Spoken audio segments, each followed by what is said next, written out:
ایمان والوں ادخلوا فی السلم کافہ، اسلام میں پوری طرح سے داخل ہو جاؤ، صرف نام کے مسلمان نہیں بلکہ حقیقی مسلمان ہو جاؤ۔ وَلَا تَتَّبِعُوا خُطُوَاتِ الشَّيْطَانِ، اور شیطان کی پیروی نہ کرو، شیطان کے نقش قدم پر نہ چلو، شیطان کے پیچھے پیچھے نہ چلو۔ إِنَّهُ لَكُمْ عَدُوٌّ مُّبِينٌ، کیونکہ شیطان تمہارا کھلا دشمن ہے، چاہے وہ چھوٹا شیطان ہو، چاہے وہ چھوٹا شیطان ہو یا بڑا شیطان ہو، اللہ فرماتا ہے وہ تمہارا کھلا دشمن ہے۔ حضرت علامہ مفتی محمد شاہد علی صاحب قبلہ مصراحی، جن کے صلاحیتوں کو سلام، مفتی صاحب کام کے آدمی ہیں، صاحب بہت کام کے آدمی ہیں۔ ہاں، آپ لوگوں کو تو ہم چلتے پھرتے مفتی دکھائی دیتے ہیں، حقیقت میں تو مفتی یہی ہے، اور ہمارے کچھ اور حضرات ہیں۔ توجہ فرمائیں گے، اللہ نے پہلے فرمایا اے ایمان والو، اور اس کے بعد فرمایا اسلام میں مکمل طرح سے داخل ہو جاؤ۔ حالانکہ ہم کلمہ پڑھ کے جب مسلمان ہو ہی تھے ہی اور ایمان والے ہیں ہی، تو اللہ کا یہ فرمانا کہ پوری طرح سے اسلام میں داخل ہو جاؤ، اس کا کیا مطلب ہے؟ ذرا توجہ فرمائے، یہ دیکھیے، اگر میں اپنے ہاتھ کی انگوٹھی نکال کر کے کسی گلاس میں داخل کروں تو آسانی کے ساتھ انگوٹھی داخل ہو جائے گی، مگر یہ دخول اتنا آسان ہے کہ میں جب چاہوں ہاتھ ڈالوں، انگوٹھی نکال کر کے باہر کر دوں۔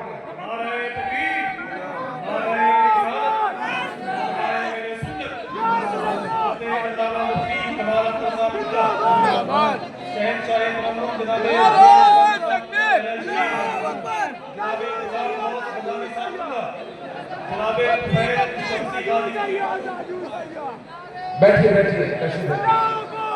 ارے روز زیادہ بھرا ہے یار۔ بیٹھو بیٹھو، ماشاءاللہ۔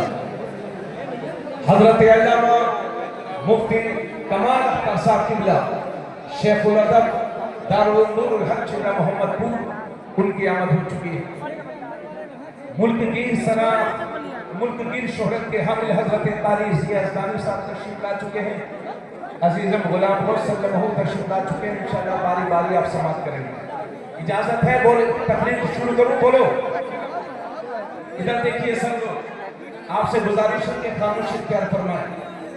میں یہ کہہ رہا تھا کہ اگر میں ہاتھ کی انگوٹھی نکال کر کے کسی میں داخل کر دوں گلاس میں تو وہ داخل ہو جائے گی، مگر یہ دخول اتنا آسان ہوگا کہ جب چاہوں ہاتھ ڈالوں اور انگوٹھی نکال کر کے باہر کر دوں۔ حالانکہ انگوٹھی گلاس میں داخل ہو گئی، مگر اتنی کمزوری کے ساتھ کہ اس کو کبھی بھی نکالا جا سکتا ہے۔ اب یہ میرے ہاتھ میں پانی کی بوتل دیکھیے، توجہ چاہوں گا، خامخواہ نہیں دکھا رہا ہوں، توجہ فرمائیے۔ پانی کی اس بوتل میں آپ تھوڑا سا رنگ ملا دیجئے، کلر ملا دیجئے، پھر اس رنگ کو پانی سے جدا کرنے کی کوشش کریے، تو واللہ ثم واللہ نہ رنگ پانی سے جدا ہو، نہ پانی رنگ سے جدا ہو۔ بس یہی میرا اللہ آپ سے چاہتا ہے کہ اے ایمان والو، اسلامی رنگ میں ایسے رنگ جاؤ کہ دنیا کی کوئی طاقت تم سے اسلامی رنگ نہ اتار سکے۔ صبغۃ اللہ ومن احسن من اللہ صبغہ، یہ اللہ کا رنگ ہے، اور اللہ کے رنگ سے بہتر کس کا رنگ ہے؟ مفتی صاحب کرم فرمائیں گے اور سارے علماء حفاظ القرآن۔ ایک بات جو میرے ذہن میں آ رہی ہے، کبھی کبھی بولتا ہوں، ہندوستان کی سرزمین پر توجہ چاہوں گا، ہمارے ہر شیخ نے، عالم دین نے، ولی اللہ نے خدمت دین انجام دی ہے۔ پورے ہندوستان کے اولیاء اللہ، نیک صالحین بندوں کی خدمت دینیہ کو سلام کرتا ہوں، مگر ہندوستان میں جب ہم کہیں جاتے ہیں یا آپ کے درمیان، تو ہمیں 3 شخصیتوں کا ذکر نمایاں طور پر سننے کو ملتا ہے۔ ان میں سے ایک شخصیت ہے سید الشہداء فی ہند، حضور سیدنا سلام مسعود غازی۔ دوسری شخصیت ہے عطائے رسول ہندر ولی سرکار خواجہ معین الدین حسن چشتی. تیسری شخصیت ہے امام احمد رضا. یہ 3 نام یاد رکھیے اور اس چھوٹے سے بندے کی حق بیانی کو ذرا سماعت کیجئے. حضرات، کسان کا ایک چھوٹا سا بیٹا ہے. یہ بہت زیادہ کسانی تو نہیں کی، مگر میں نے کوشش کی تھی. اپنے والد صاحب کے ساتھ جاتا تھا تو زمین تیار کرتے تھے ہم لوگ، اس کو جوتا کرتے تھے، بیج ڈالنا ہوتا تھا. تو ہمیں جب اناج چاہیے، جب غلہ چاہیے اور اچھی فصل چاہیے تو سب سے پہلی ضرورت یہ ہے کہ ہم زمین کو ہموار کریں، زمین کو جوت کر کے تیار کریں اور اس کے بعد اس میں بیج ڈال دیں، اناج ڈال دیں. پھر وہ فصل جب تیار ہو جاتی ہے تو غلہ آپ کے گھر تب بھی نہیں پہنچتا. غلہ آپ کے گھر جب پہنچتا ہے جب آپ اس فصل کو کیڑوں مکوڑوں سے بچائیں گے. اگر آپ دھیان نہیں دیں گے، کھیت پر جائیں گے نہیں، کیڑوں مکوڑوں کو مارنے والی دوائی نہیں چھڑکیں گے یا اس کا کوئی حل تلاش نہیں کریں گے تو آپ کے گھر پر دانا نہیں پہنچ سکتا، غلہ نہیں پہنچ سکتا. حضرات، اس چھوٹی سی گفتگو کے بعد مجھے اس کا لینے دیجئے. ہندوستان کی سرزمین پر جب اسلام کے لیے زمین تیار کرنے کی باری آئی تو سید الشہداء فی الہند حضور سیدنا سرکار مسعود غازی نے اپنا لہو دے کر کے اس ملک میں اسلام کے لیے زمین تیار کی ہے. اور جب زمین تیار ہو گئی تو تیار زمین پر اللہ نے فصل اگانے کے لیے خواجہ غریب نواز کو بھیج دیا. اور جب فصل تیار ہو گئی تو کہیں ایسا نہ ہو کہ کیڑے مکوڑے کھا جائے تو کیڑوں مکوڑوں کو مارنے کے لیے اللہ نے بریلی کی دھرتی پر امام احمد رضا خان کو پیدا فرما دیا ہے.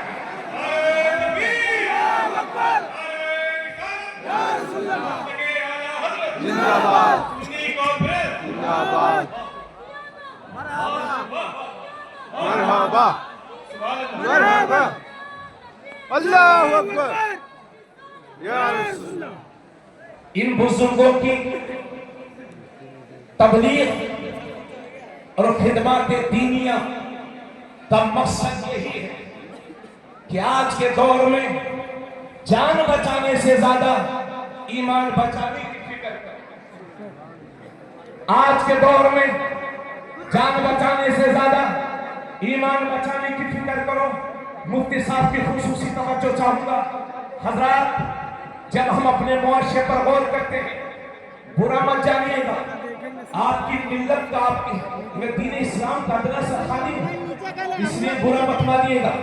مگر جب ہم معاشرے پر غور کر رہے ہیں تو مسلمانوں کے بچوں کی حالت یہ ہے کہ ہاتھ میں کڑا ہے، گلے میں زنجیر ہے، پھٹی پینٹ ہے، 2 گھٹ کے منہ میں، 2 گھٹ کے جیب میں تیار رکھے ہیں. نہ نماز پوری یاد ہے، نہ غسل کے فرائض جانتے ہیں، نہ وضو کی سنتوں کے بارے میں معلوم ہے، نہ قرآن کریم کی تلاوت کرنا آتی ہے.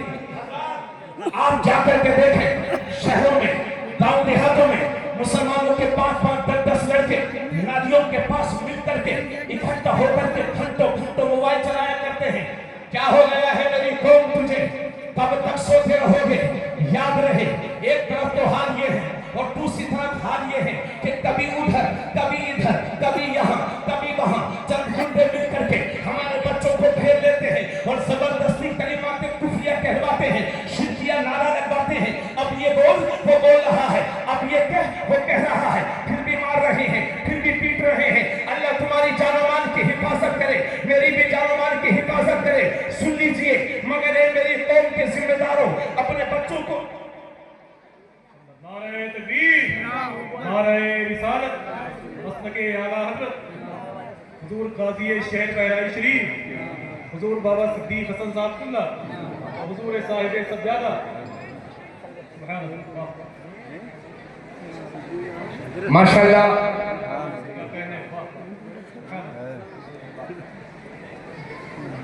ماشاءاللہ، اللہ سلامت.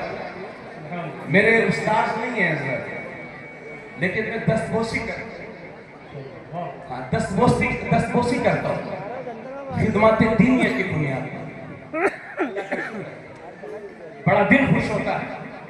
یہ بظاہر سستا سا لباس، لیکن ان مہنگی شیروانیوں سے زیادہ کام کیا ہے اس سستے لباس نے. اس لیے علماء سے کہوں گا، اپنے آپ سے بھی کہوں گا، کپڑوں پہ کم دھیان دو، خدمات دینی پر زیادہ دھیان دو۔ سبحان اللہ بے شک۔ تو ایک طرف حال یہ ہے، دوسری طرف حال یہ ہے، کبھی یہاں کبھی وہاں کبھی ادھر کبھی ادھر، چند گنڈے مل کر کے ہمارے بچوں کو پھیر لیتے ہیں اور زبردستی کلمات کفریہ کہلواتے ہیں، شرکیہ نعرہ لگواتے ہیں۔ اب یہ بول وہ بول رہا ہے، پھر بھی مار رہے ہیں، پھر بھی پیٹ رہے ہیں، کبھی 6 مہینے، کبھی 10 مہینے، کبھی 2 مہینے میں ہمارے بچوں کی موب لنچنگ ہو جاتی ہے۔ اللہ تمہاری جان و مال کی حفاظت کرے، مگر اے میری قوم کے ذمہ داروں، اپنے بچوں کو یہ نصیحت کیا کرو کہ بیٹے زندگی میں چاہے جتنا بھی بڑا نقصان اٹھا لینا، مگر اپنے ایمان کا سودا کبھی نہ کرنا، اس لیے کہ گھر ٹوٹ جائے گا، دوبارہ بنا لو گے، موبائل گم ہو جائے گا، دوبارہ خرید لو گے، مگر ایمان ضائع ہو گیا تو کفر کی زندگی، ذلت کی زندگی ہے۔ اللہ تمہاری جان و مال کی حفاظت کرے، میری بھی جان و مال کی حفاظت کرے، مگر کوئی گارنٹی نہیں کہ تب کس کے ساتھ کیا ہو جائے۔ اللہ نہ کرے کہ ایسے حالات کا سامنا اگر آپ کو کرنا پڑ جائے تو خدا کا واسطہ دے کر کے کہتا ہوں کہ زندگی کی آخری سانس تک اپنے ایمان کی حفاظت کرنا، آخری دم تک لا الہ الا اللہ بولتے رہنا، کیونکہ اگر موت کا وقت نہیں آیا ہے تو کوئی مار نہیں سکتا، اور موت کا وقت آ گیا ہے تو کوئی بچا نہیں سکتا، مگر آخری دم تک لا الہ الا اللہ بولتے رہنا، کیونکہ اسی حالت میں اگر مر بھی جاؤ گے تو شہید کہلاؤ گے،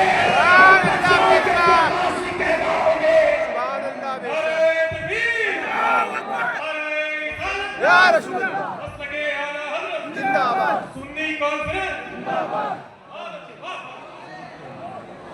یہ آج کل لوگ ہم سے کہتے ہیں کہ مولانا صاحب سیاسی بات مت کرنا، سیاسی بات مت کرنا۔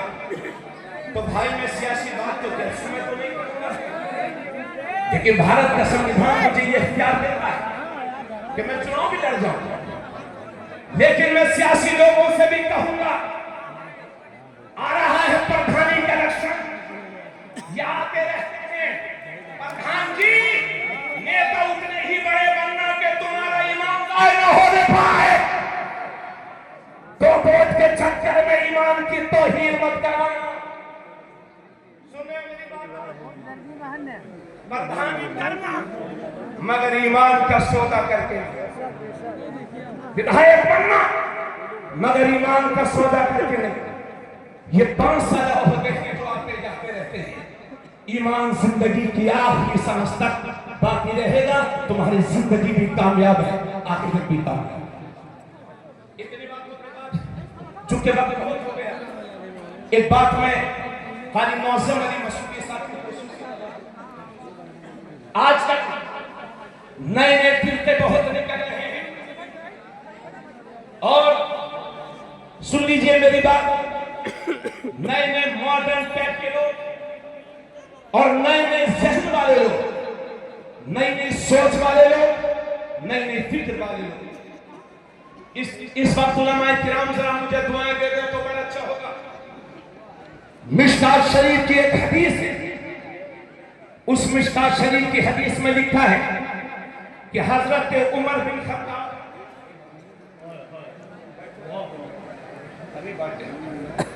حضرت عمر بن خطاب، سنیے مشکات شریف کی حدیث، حضرت عمر بن خطاب رضی اللہ تعالیٰ عنہ ایک دن میرے نبی کی محفل کی طرف تشریف لا رہے تھے، راستے میں یہودیوں کی مجلس پڑ گئی، یہودیوں کی محفل سجی ہوئی تھی۔ سن لیجئے گا غور سے، حضرت عمر تشریف لا رہے ہیں میرے نبی کی محفل کی طرف، راستے میں دیکھا کہ یہودیوں کی محفل لگی ہوئی ہے، تو وہیں پر تشریف لے گئے، اور کچھ دیر بیٹھ کر کے حضرت عمر نے یہودیوں کی باتیں سنی، اور ایسا لگتا ہے کہ کچھ باتیں انہیں اچھی بھی لگی۔ تھوڑی دیر کے بعد میرے نبی کی بارگاہ میں حاضر ہوئے حضرت عمر، اور عرض کرتے ہیں یا رسول اللہ صلی اللہ علیہ وسلم، میں یہودیوں کی مجلس میں چلا گیا تھا، یا رسول اللہ مجھے یہودیوں کی کچھ باتیں پسند آ گئی ہیں، تو یا رسول اللہ کیا میں ان باتوں کو لکھ لوں، نوٹ کر لوں؟ اور دوسری حدیث سے پتہ چلتا ہے جب حضرت عمر نے یہ عرض کیا تو میرے نبی کا چہرہ غصے سے لال ہو گیا، اور میرے نبی نے فرمایا عمر تم اس کے بعد میرے نبی فرماتے عمر تیرا نبی تیرے لیے بالکل صاف اور روشن شریعت لے کر کے آیا ہے. اگر آج حضرت موسیٰ بھی زندہ ہوتے تو وہ بھی تیرے ہی نبی کی پیروی کرتے, تیرے ہی نبی کے پیچھے چلتے. مجھے بتاؤ جب میرا نبی حضرت عمر جیسے کامل الایمان کو بددین کی محفل میں جانے کی اجازت نہیں دیتا تو تمہیں یہ اجازت کس نے دے دی ہے کہ موبائل کے ذریعے سے بد مذہبوں کی تقریریں سنو؟ سبحان اللہ بے شک. کس نے اجازت دی؟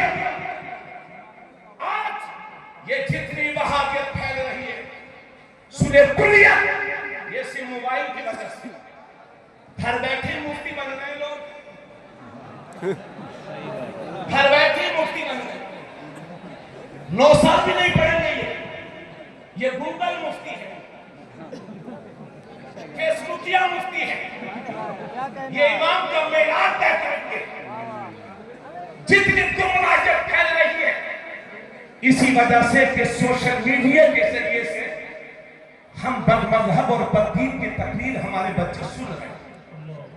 میں آپ سے گزارش کرتا ہوں یہ علماء بیٹھے جس طریقے سے وہابیوں بددین بد مذہبوں کی میٹنگ اور جلسوں میں جانا جائز نہیں ہے, اسی طریقے سے موبائل کے ذریعے سے بھی وہابیوں, شیعوں, اہل حدیث کی تقریر سننا جائز. یہ جو مولائی فرقہ آیا ہے نا یہ سب جیو سم کا نتیجہ ہے, زیادہ ٹکاؤ نہیں ہے. تو آپ سے میں گزارش کروں گا کہ بد مذہبوں کی تقریریں نہ سنیں کیونکہ اسی سے ایمان میں خرابی پیدا ہوتی ہے, عقیدے میں خرابی پیدا ہوتی ہے. اور اتنی باتوں کے بعد اب چلیے میں اختتام کی طرف چلتا ہوں. آخر کہتے کس کو ہے ایمان, کیا ہے ایمان؟ تو اگر میں ایمان کی اصطلاحی تعریف کروں تو بہت زیادہ وقت بھی چاہیے, مگر ہمارے بزرگوں سے جو میں نے سنا ہے وہ یہ ایمان کہتے ہیں محبت رسول کو, سبحان اللہ بے شک. ایمان کہتے ہیں عشق رسول کو. اور ہمارا ایمان کیسا ہونا چاہیے؟ آخری حدیث پیش کر کے آپ سے میں رک سکتا ہوں. بخاری شریف کی یہ حدیث ہے, حضرت عمر بن خطاب رضی اللہ تعالیٰ عنہ میرے نبی کی بارگاہ میں حاضر ہیں. اللہ کے نبی نے ارشاد فرمایا اے عمر ذرا یہ بتاؤ کہ تم مجھ سے کتنی محبت کرتے ہو؟ عمر کتنی محبت کرتے ہو, کتنا پیار کرتے ہو؟ تو وہ صحابی تھے, جھوٹ نہیں بولتے تھے. عرض کرتے ہیں یا رسول اللہ اس وقت جو میں اپنی کیفیت محسوس کر رہا ہوں وہ یہ کہ مجھے پہلے اپنی جان اچھی لگتی ہے اور اس کے بعد مجھے آپ اچھی لگتی ہے. یہ بات بھی کوئی چھوٹی بات تھوڑی تھی. ارے بھائی سب کو اپنی جان بہت اچھی لگتی ہے. لوگ کہتے ہیں دوستی یاری میں ارے یار کیا بات کرتا ہے, میں تیرے لیے جان دے دوں گا, لیکن اسی سے 500 روپے مانگیے تو اسی میں اس کی جان نکل جاتی ہے. سبحان اللہ بے شک. ارے قوم کی بیٹیوں ان لچے لفنگوں گنڈوں کے چکر میں مت پڑنا جو تجھے جان کہہ کر کے تیری عزت پر حملہ کرنا چاہتے ہیں. اگر تم کسی کی جان ہے تو اپنے باپ کی, اگر کسی کی جان ہے تو بھائی کی, اور شادی کے بعد اگر کسی کی جان ہے تو اپنے شوہر کی.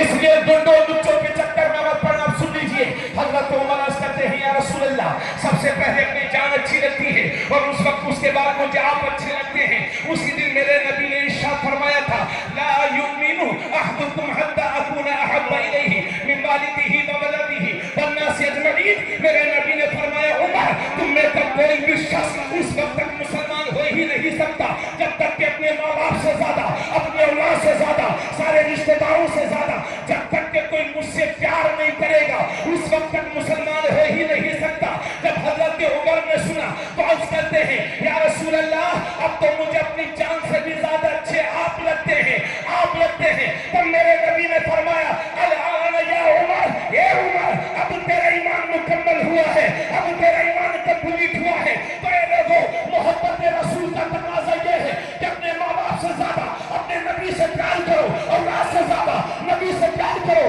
رشتہ داروں سے زیادہ نبی سے پیار کرو, ساری دنیا سے بڑھ کر کے نبی سے پیار کرو, اور ایسا پیار کرو کہ تمہاری زبان بھی یہی بولے, تمہارا دل مگر سچا تو جہاں پیدا تو جہاں سے بھی نہیں جی بھرا کروں کیا کروڑوں جہاں نعرہ تکبیر اللہ اکبر نعرہ رسالت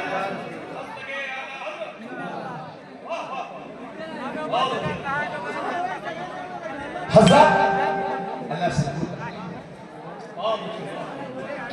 تو عشق رسول کا تقاضا یہ ہے پورا مجمع سنے ہماری حضور سے محبت ایسی ہونی چاہیے کہ سب سے بڑھ کر کے ہم پیار اپنے نبی سے کریں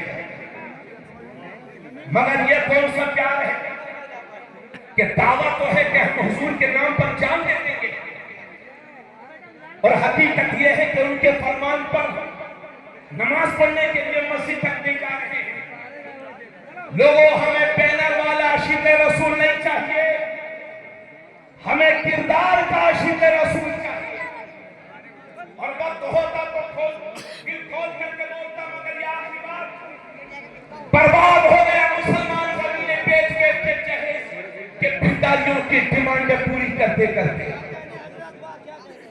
آج اگر جس کی 3 بیٹیاں جوان ہیں راتوں میں چین کی نیند نہیں آ رہی کیونکہ دروازے پر جہیز کا بھنڈاری کھڑا ہوا اور بہرائش میں کتنے گاؤں ایسے ہیں جہاں آج بھی مزاروں کے عرس کے نام پر قبالہ اور قبال کو بلایا جاتا ہے اور بے حیائی کا مظاہرہ کیا جاتا ہے اعلیٰ حضرت سے کسی نے پوچھا کہ حضور کیا مزار پر جو غلط کام ہوتے ہیں کیا ان غلط کاموں کی وجہ سے اللہ والوں کو تکلیف ہوتی ہے تو اعلیٰ حضرت فرماتے ہیں حامیہ تکلیف ہی تو ہوتی ہے جبھی تو اللہ والوں نے توجہ دینا کم کر دیا ورنہ جو فیضان مزار شریف سے پہلے ملتا تھا وہ آج کہاں ملتا ہے مزاروں پر ننگے آنکھ ہوں گے تو اللہ والوں کو تکلیف ہوگی اور بلیوں کی روح اگر مزار میں تڑپی تو بھارت کی دھرتی پر تم سکون سے نہیں رہ سکتے اس لیے فیصلہ کرو اور میں اپنے پورے بہرائچ کے علماء سے دل کی گہرائیوں سے یہ اپیل کرتا ہوں شاید بہرائچ کی بستی کا کوئی مسلمان گاؤں ایسا ہو جس میں ایک جو عالم میں پائے جاتے ہماری یہ ذمہ داری بنتی ہے کہ ہم اس کو رکوانے کی کوشش کریں اور شادیوں میں باجے ڈانس کیا ہو گیا ہے میرے بھائی اور اتنی جری ہو گئی ہے یہ قوم ابھی میں ایک گاؤں گیا تو ایک صاحب نے بتایا کہ ایک امام نے کہا کہ جس کے گھر ڈی جے بجے گا میں اس کا نکاح نہیں پڑھوں گا اس جاہل نے امام پر کولر پکڑ لیا اور ایک دن اور ڈی جے بجوایا یہ ایک گاؤں کے حال نہیں کئی گاؤں کے حال ہے شہروں کے حال ہے یہ جمعہ 8 دن والا سیٹ جو حرام کا کما کے مینا سیٹ بنا ہے یہ کہتا ہے ارے یہ مولوی نہیں پڑھائے گا میں دوسرا مولوی لے آؤں گا اور ایسے مولوی تو میری جیب میں رکھے رہتے ہیں اے الٹی کھوپڑی کے سیٹ کان کھول کے سن لے شریعت تیری محتاج نہیں ہے تو شریعت کا محتاج ہے شریعت کے معاملے میں تیری قطعی نہیں چلے گی اور اگر یہ غلط بیانی پڑتی رہی تو بہرائچ میں نماز جنازہ پڑھانے والا بھی نہ مل سکے گا سیٹ جی ہو کس چکر میں اور میں سیکھوں سے کہنا چاہتا ہوں 3 علماء کو خریدنے کی بات کرتے ہو ہے کوئی بہرائچ میں جو بابا صدیق حسن صاحب سے زیادہ عزت دار ہو پیسہ نہیں ہے دین ہے دین بزرگوں کی امانت ہے بابا صاحب اور یہ دین کہاں ہوگا کامیابی کا پرچم وہی ہے یہ مدرسہ دارالفکر اسی طرح سے ابھی چند مہینے پہلے ہمارے بہت سارے مدرسوں میں تالے لگے میں نے کئی جگہ پر کہا آج بھی کہہ رہا ہوں آپ اچھی پوزیشن میں آ جائیے انشاءاللہ جس چابی سے تالا کھلا بند ہوا ہے اسی چابی سے کھل بھی جائے گا توجہ چاہوں گا آپ سے گزارش کرتا ہوں پورے ضلع بہرائچ والوں سے غازی سرکار کی براتیں تم نے بہت چڑھائی ہیں چادریں بہت چڑھ گئی ہیں سرکار غازی کی بارگاہ میں 11 روپے کے پھول پیش کرو گے قبول ہو جائیں تو تمہارا مقدر سنور جائے گا۔ ہر گاؤں کے مدرسے اور مکتب کو اپنی زمین پر قائم کیجئے اور اس کے ضروری کاغذات تیار کروائیے۔ 10,000 روپے کے کپڑے خریدتے ہیں اور مدرسے کے لیے 500 روپے آپ کی جیب سے نکلتا ہے۔ خدا را سن لو، یہ مدرسے ہماری ریڑھ کی ہڈی کی طرح ہے۔ اگر یہ کمزور ہو گئے تو ہندوستان کا مسلمان ایمانی اعتبار سے کمزور ہو جائے گا۔ اسے تبریز عالم قادری سرکار غازی کا نام لے کر کے یہ تولیہ پھیلا کر کے تم سے بھیک مانگتا ہے۔ خدا را آنے والے رمضان میں اپنے مدرسوں کی بھرپور مدد کرنا، اور مدرسہ چلانے سے تمہیں کوئی نہیں روک سکتا۔ یہ سپریم کورٹ کا آرڈر ہے کہ مدرسے قانونی ہیں اور یہاں کی تعلیم بھی قانونی ہے، اور یہ مدرسے صرف ہماری دینی ضرورت ہی پورا نہیں کرتے، ہندوستان کو آزاد کرانے میں دہلی گیٹ سے لے کر کے پشاور تک ہے نا تقریباً 22,000 علماء درختوں پر چڑھے ہوئے تھے جنہیں پھانسی کے پھندوں پر چڑھایا گیا تھا۔ تقریباً 1857 کے موقع پر 5 لاکھ مسلمانوں نے اس دیش کو آزاد کرانے کے لیے قربانیاں پیش کی ہیں۔ اس لیے آپ سے گزارش ہے کہ غلط رسموں سے باہر نکلیے اور جاگیے، بیدار ہوئیے۔ دیکھیے میری بات، 20 سال کا ہوا، ایک کو سعودیہ بھیج دیا، ایک کو ممبئی بھیج دیا۔ ارے میرے بھائی، سب ممبئی اور سعودیہ جائیں گے تو پڑھائے گا کون؟ سن لیجئے میری بات، یہ درد دل ہے، درد دل۔ حضرات، شادیوں کو سستا کیجئے، ضرورت کے مطابق گھر بنائیے اور اپنی حیثیت سے بڑھ کر کے اپنے بچوں کو پڑھائیے اور لکھائیے، اس لیے کہ آنے والا وقت جہاد